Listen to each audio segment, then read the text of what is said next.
Welcome to the Passionate Pioneer podcast. Hi, I'm Beth, and I'm passionate about supporting women who are feeling disillusioned and disappointed with their career and showing them what is possible when you follow your passion. Having your voice heard, finding your tribe of like minds, and being able to get support is so important when you don't know where to turn or who to talk to. I transformed my life from the corporate world to the coaching world, and I now empower women to follow my example and claim the freedom of choice to follow their heart, soul, and passion. So let's get started.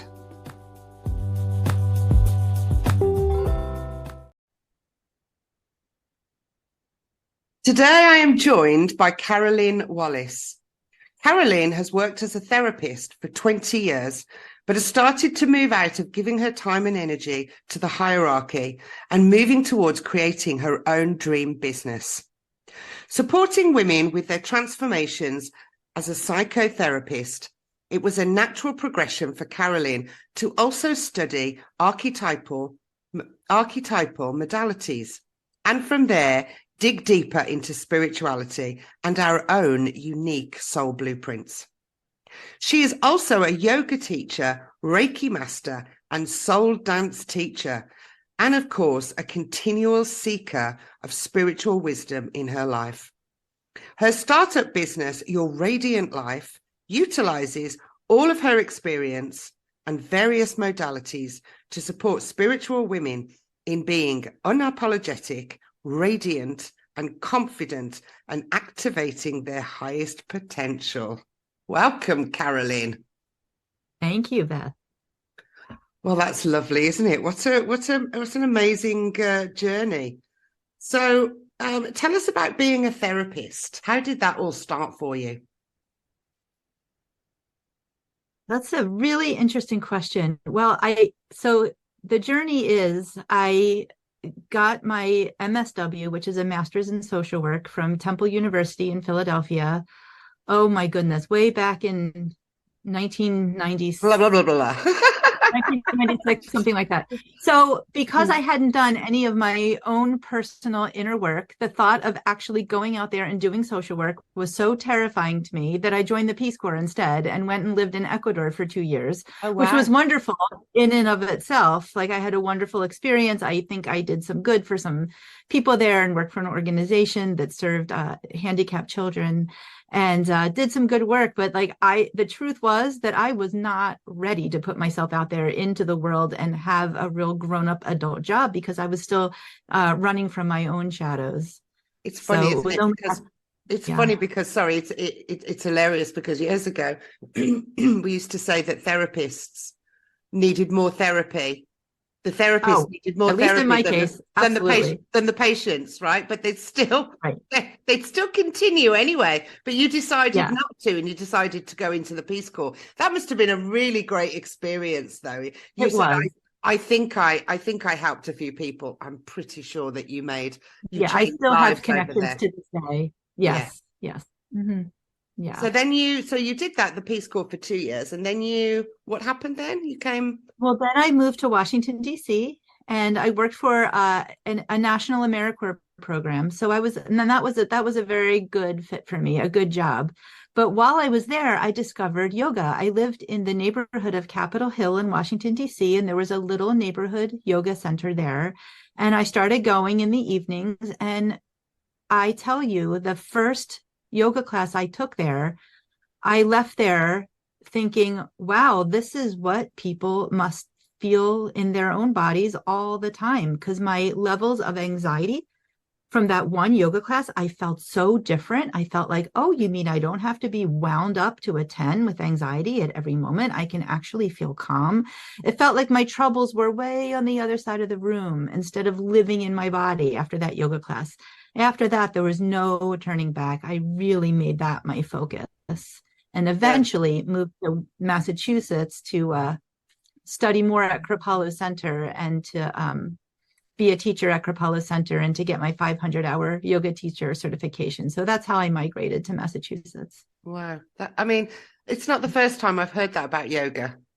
Right. There's another podcast with a lady that called Rima who lives in Hawaii actually, and she said the same thing as you. She, the first time she tried yoga, she shied away from it to start because she's in corporate, as a corporate woman, she was always on the fast track, and she didn't think she could. But when she tried the yoga, she literally slowed down, and the stress just left her body. She said it was an Yeah. amazing experience. And then that she followed a similar pattern to you with doing her, getting in yoga instructor certificates and that kind of thing. I mean, I've done yoga, and I think it's lovely. I mean, I should get back to it really, because I did it for a long time.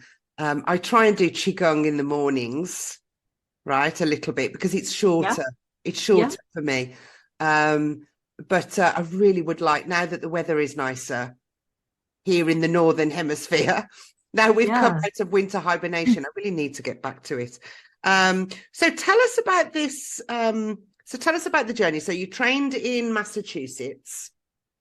And well, it was because of, I'm sorry for interrupting you. It was because of all of the healing that I had gotten through yoga and kind of the reclamation of my body and the understanding that I didn't have to live in anxiety all the time and there were other ways to feel, that gave me the courage to start using my social work degree, get licensed, and that began my journey as a therapist. But it was a circuitous route. I didn't just graduate from social work school and immediately get licensed and start to work in the field. It took me a good number of years to get there, but eventually I did get there.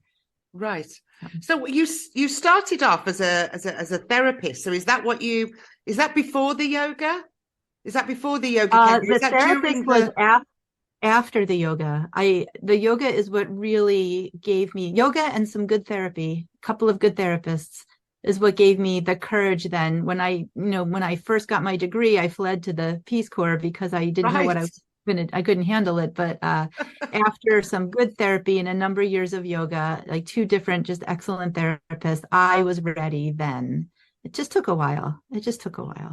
Well, it does take a while, doesn't it? It's funny. I went live today on Instagram, and I was talking to two other ladies who have also been guests on my podcast, and we were talking about the journey of uncovering and the layers that the inner work that we have lots of technical terms for it, but it's just it's asking the question, who am I? And, am I capable? Yep. Finding the confidence and digging, getting rid of the layers of the beliefs and the stories we've told ourselves over the years, right?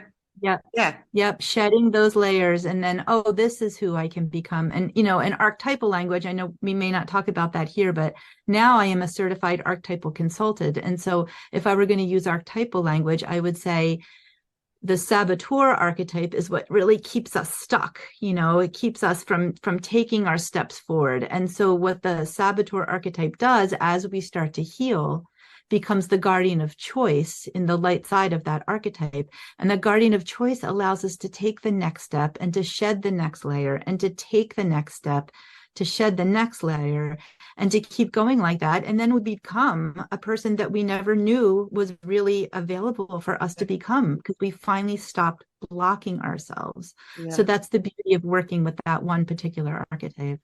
I'm fascinated by that. There's somebody else I'm going to talk to about, I think it's later this month, another podcast guest. And she does a little bit of this archetypal modality, and I'm fascinated by it because there are so many different things out there. One of them is the human design, which I'm also fascinated by. I know very little about it, but I know that it's a powerful modality. And the archetypal modality is powerful too, and maybe we can touch on that as we go through the story. So you finally got up the courage, and you finally worked with therapists, got your yoga certification, and then went to work as a therapist. As a therapist, right? You get your preliminary license, and then you have to work for 2 years and get all the hours you need under a supervisor so that you can become a licensed independent clinical social worker. And then, you can continue to stay and work with people under supervision, or you can branch out on your own and do your own thing. So I stayed in the mental health clinics for a number of years, and then I finally branched out and became a private practice therapist, Right. which is still what I'm doing today. Yeah. Okay. Yes, I know you've still got you're transitioning, aren't you? In the transitional stage of being the CEO finally, and taking women in another direction, taking women into the future. So tell us a little bit about that transition, because it's the therapist, which is working on delving into the past and uncovering the layers, and then there's this new. That's how I see it. That's how I see it. So if someone comes to therapy, it's because they are finding themselves stuck in old patterns, and many times they haven't told their stories, and they've never been a witness to some of their old stories from their childhoods. And therapy is a time to really unpack all of that and to have that be met with love, and to think about some skills for how they're going to stop being their own saboteur. I mean, there's a lot of unpacking the past. But when I work with people in archetypal consulting, what I really am looking toward is creating a new future. And what's the new future people want to step into? So that means that they really do have to have some insight about their past. Like if someone is still completely filled with their trauma and being ruled by their trauma, I would recommend that they go find a good therapist first and do some work there before they jump into the archetypal consulting. But once some of that has already been looked at and processed, then we're ready for the next step. We're ready for the next level. What do you want to create with your life? Yeah, because it's still uncovering more layers, isn't it? You've still got to uncover them more layers. More layers. Yeah, that really resonates with me. So tell me more about what is archetypal modality? What is that? Consulting. So, what is that? I was trained in Carolyn Mace's program. Carolyn Mace is a spiritual teacher. She's written many, many books on healing. She wrote a book called Sacred Contracts, which is all about archetypes. And in her work, she believes that we each come into our human life with 12 specific archetypes, 4 of which are universal. 4 we all have. They're all the same. We all have the saboteur, we all have the prostitute, we all have the victim, and we all have the child. Oh. And then the rest of the 8 are individual to us. And so if someone was going to come and say, I want to work with you as an archetypal consultant, what we would do is determine what their 8 archetypes are. And I would teach them about the different levels of consciousness, because the archetypes are always present in our lives. What's important for us to do is to become aware of which ones we have, and to notice where they're being expressed through their shadow sides is what usually happens when we're not aware of what we're doing. We're kind of like, oh, I keep trying to make my life better, and I keep finding myself like running around in the same patterns. Oh, well, maybe it's because you have a bully archetype, or an addict archetype, or some kind of archetype that is there and very noble. There's no shame around having any archetype at all. But if you're not conscious of it, then you're expressing it through its shadow side. So we have to say, oh, let's take a look at this. I have this particular archetype. I want my life to be better. What's the next step? And then that's when it's important to understand the different levels of consciousness, because the next level of consciousness, you can start making choices to take you away from engaging in some of those shadow patterns that you've always had. Right. And it's really, there's a path forward then with every archetype that you have. And it's very exciting and very liberating. Yeah.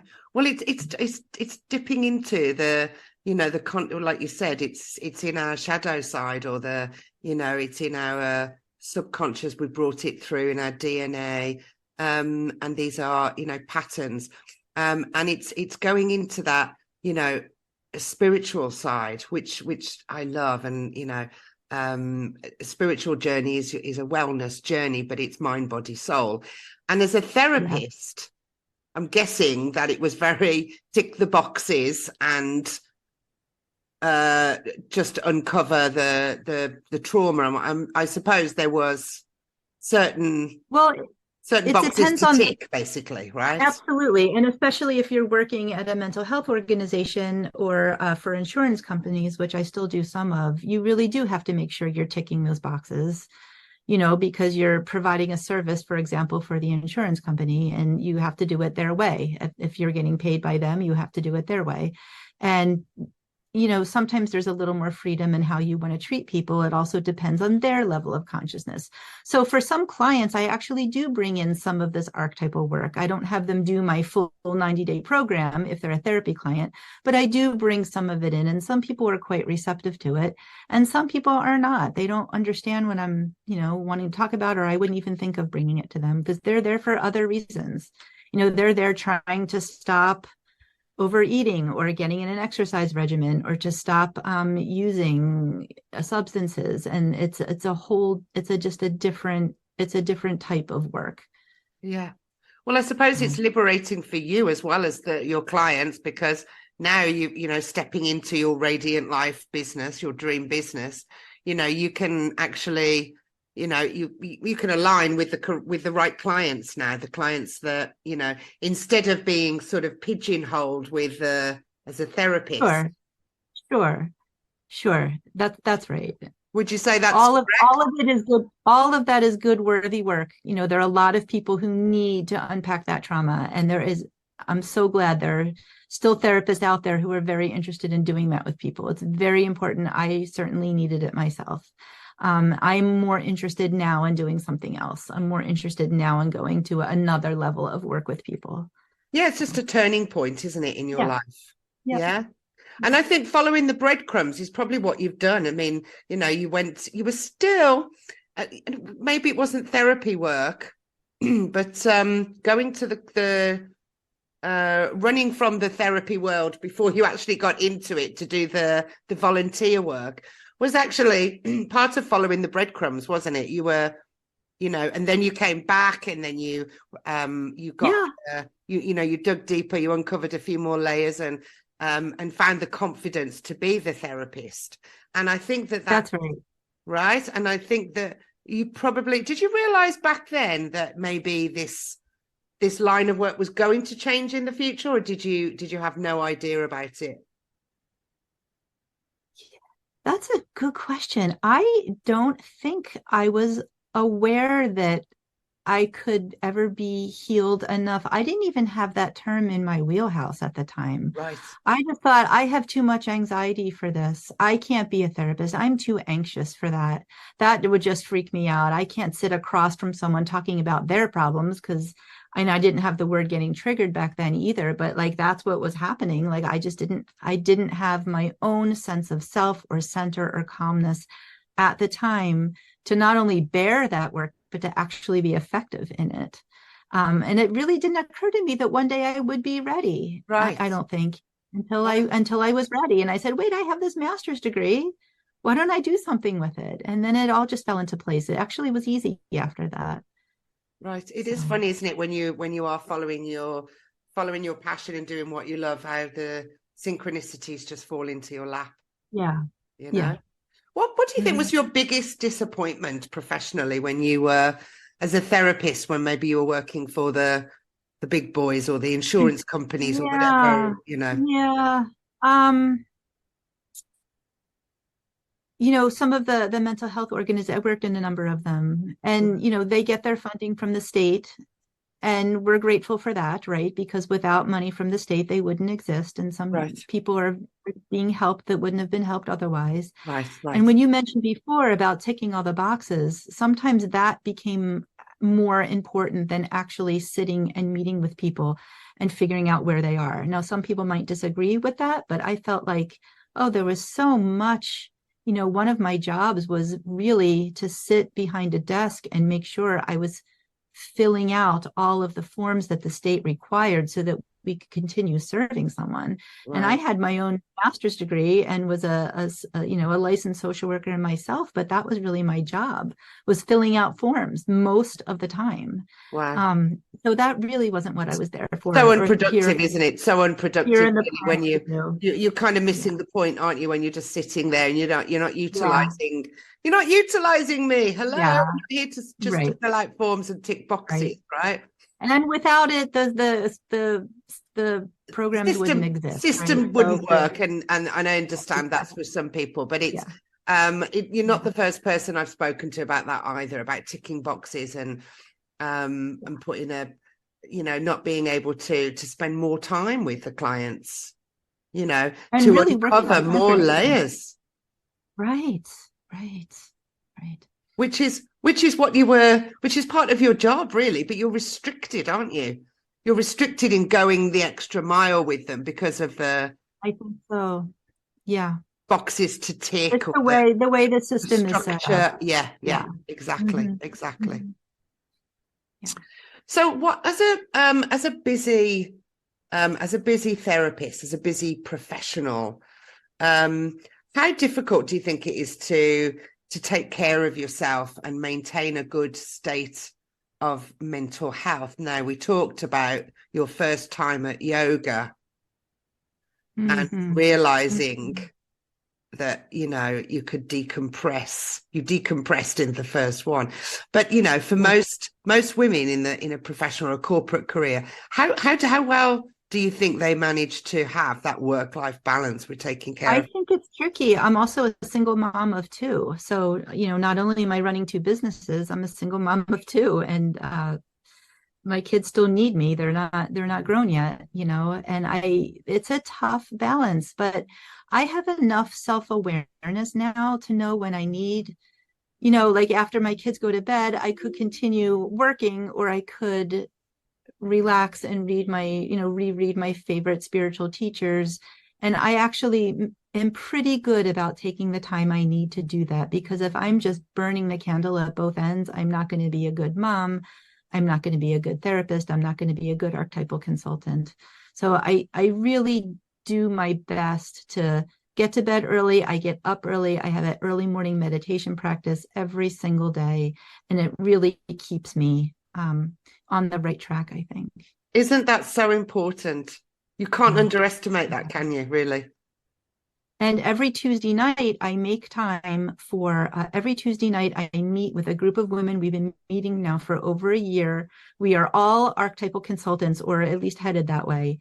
And they've become my dearest friends. And we sit over Zoom every Tuesday night for a couple of hours, and we really get into the work together. It's fast paced. We talk about archetypes. It's like, we talk about, we bring, anonymously, of course, but our clients that we're having trouble with, that we don't know what to do. We talk about ourselves, and then we offer ourselves archetypal consulting. And it's just become the most dear group. And I hold that very, very, as a very vital piece of my well-being as well. Well, I just love to hear that, Carolyn, because, I'm all about that. I'm all about collaborations. I'm all about communities. And I'm all about networking and, finding your tribe. It's so important, right? Well, the synergy that gets created is so above and beyond what we can do ourselves. Yeah, we don't really realize that, though, do we, when we're working? I know, especially in the corporate world, we're very sort of cut off from ourselves, as well as that network of women that we find on the other side. Actually, I found so many women just like me on the other side of my 9 to 5, right? Lit up about their work, right? Yeah. They're excited, they're motivated, they're inspirational, they want to help. And I'm like, really? You want to help? You want to, right? And you've been there this whole time? Yeah. And I didn't know you were there. Right, exactly, right. Yeah. It's so important, isn't it? Especially when you're making a transition into your own business, maybe turning your passion into profit, or stepping away from that responsibility at work, where everything is sort of provided for you. you know, Yep. those forms and ticking the boxes, just going in and coming home, going in and coming home. Yep. And then having to take responsibility for everything and responsibility for your life on the other side.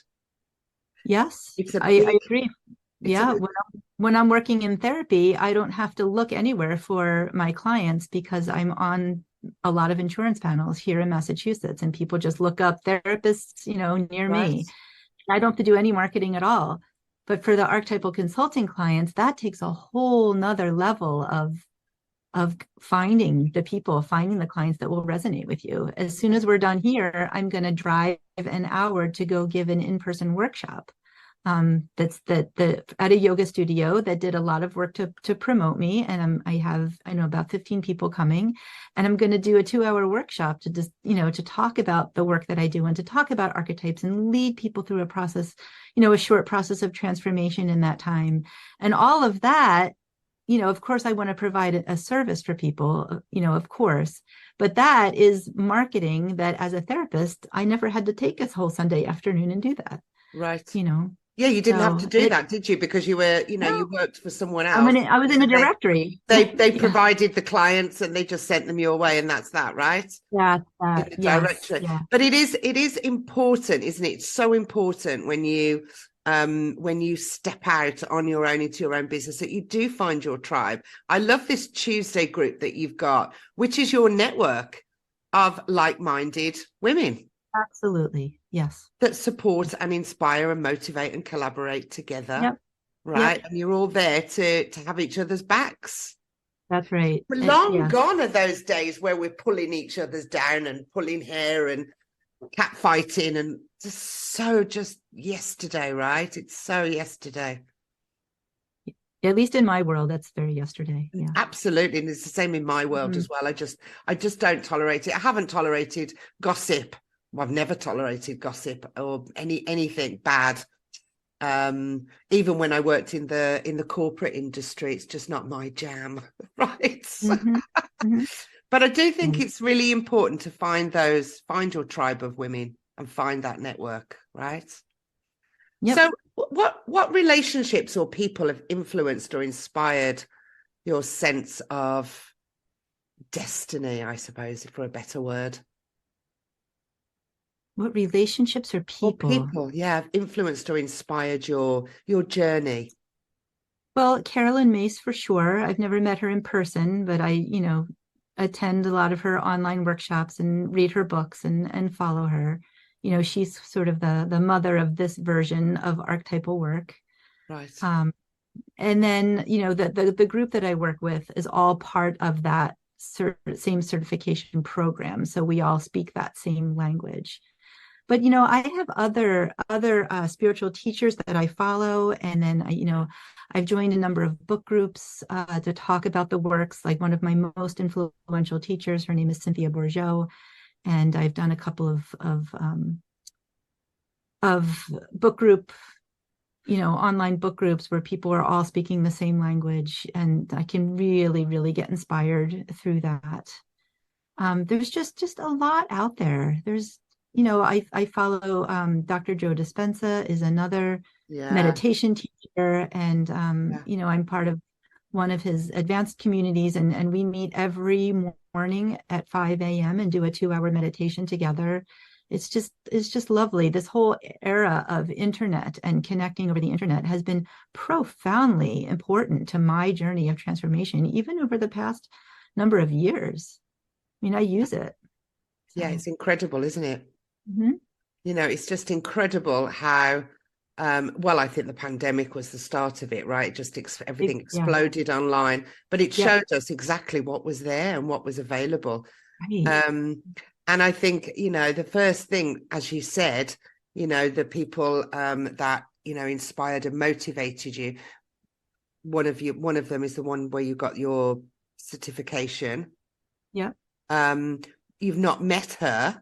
Did you say you've not right. Not met her, in right? person, But you've no, but you've right, but you've done everything. You've done everything online. I think that's incredible, right? And then there's people like Dr. Joe Dispenza and other amazing Mel Robbins and other, amazing people, influential people that are leading the way.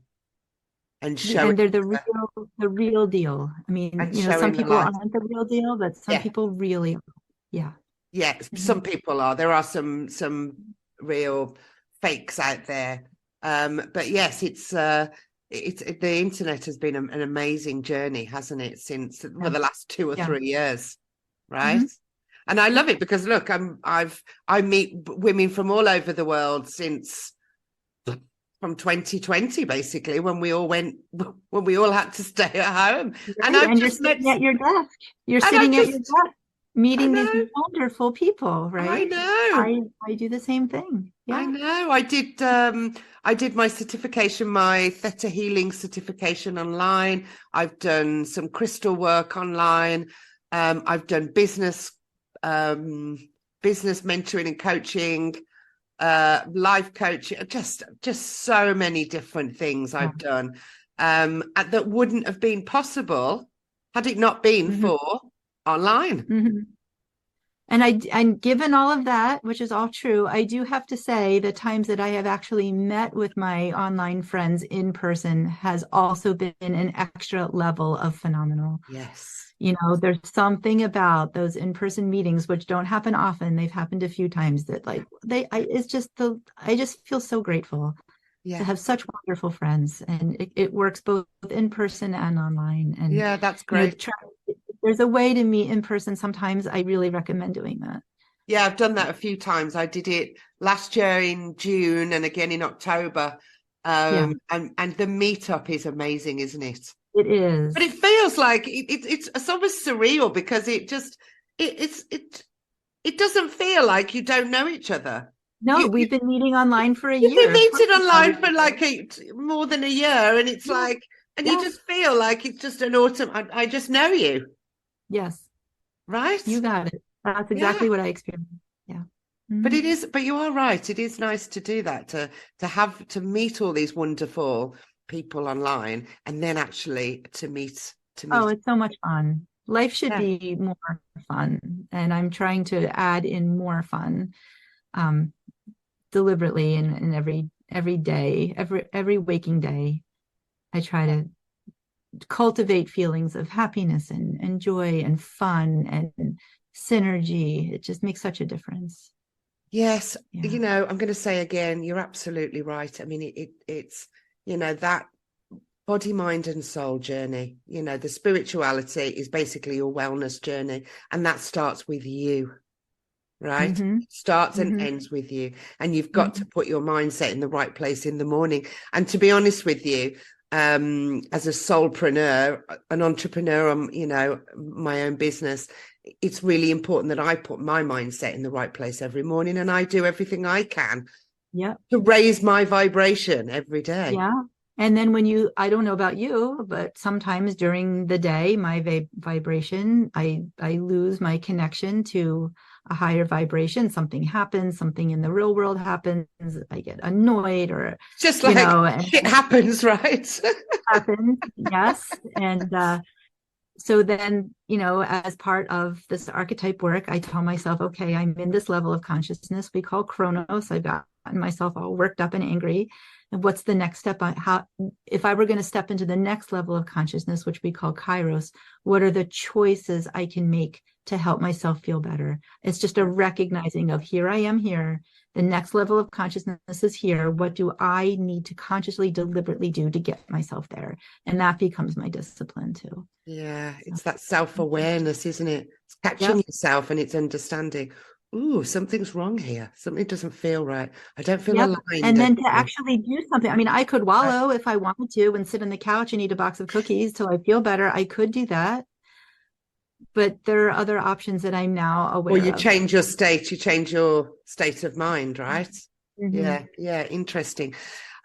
So how important do you think it is to have a mentor or a coach um, as you start taking back control of your life and tuning into this raising your vibration and tuning into what your heart and soul desire and following your passion?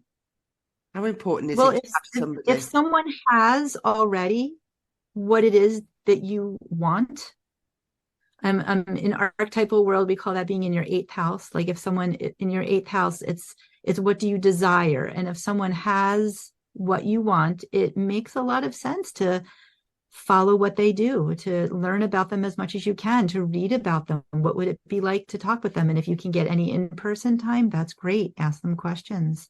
Yeah. You know, we need other people for inspiration. Sometimes we need help. Yeah, I think do that's think one of the first steps is educate, isn't it? Educate, so learn, look, because, you know, there's no reinventing the wheel here.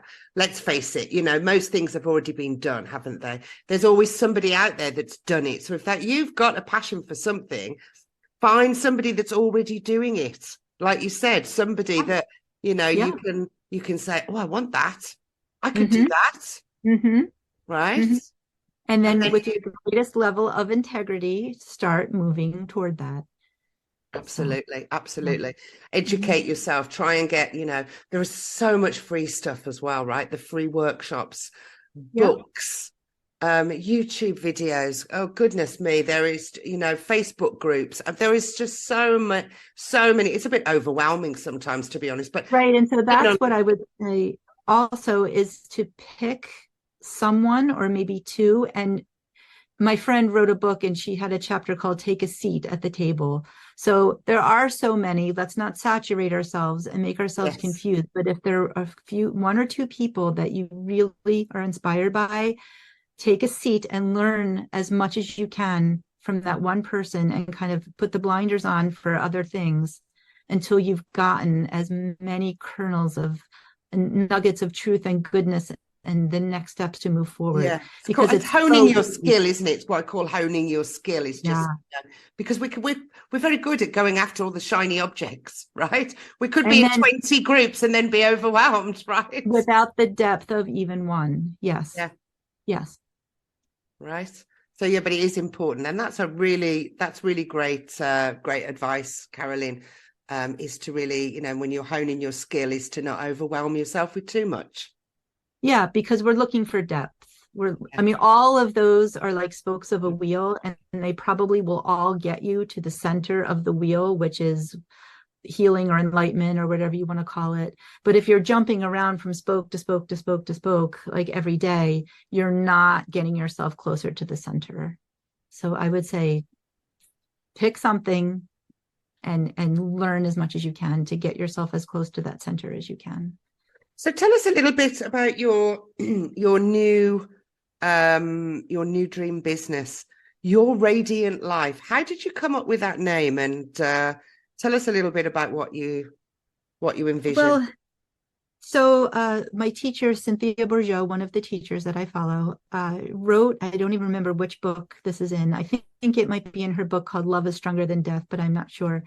But she gave us an image of, if you look up at the moon some night and it's a crescent moon, you can only part of it is illuminated. But if you really look closely, you can actually see the whole outline of the moon, and just this one part is illuminated. And she says that this is a metaphor for ourselves and our enlightenment journeys. So we may only be, you know, a quarter of the way where, you know, to our wholeness, but the whole moon is actually available to us and we can see it.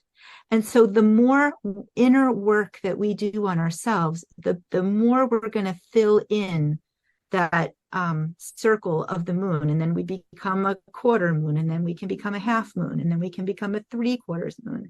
And the more work we do, the more radiant that moon becomes. And so that's why I named my business Your Radiant Life, because we are here beautiful to become more of that light. It's all available to us. It's all possible for us. It's all right there. We just have to do the work. You just have to grab it, right? And just take the first steps towards it, right? It's not, like I said, you can't really go from A to Z. It's very difficult to do that. You've got to do it in stages, but take the first aligned action that you can, right? Yes. Yeah. And I love the fact that you bring in all these different. What other modalities do you bring in? Do you work obviously with the archetypal modality? What else do you bring in? I have a 7-week program, and I'm always changing the name of it. I think it's called Elevate Your Voice and Purpose. It's a 90-day archetypal transformation journey. So it's 90 days, about 3 months. You meet with me 7 times one-on-one for about an hour, and then there's lots of email contact in between. And what we do in this work is I explain about the 4 survivor archetypes that I mentioned before. And I talk about the 3 levels of consciousness so that everyone's aware of like actually what we're trying to do here. I help people determine what their 12 archetypes are. And then once we know they're 12, I give instructions to have them cast it into their archetypal wheel, which is the same as an astrological wheel.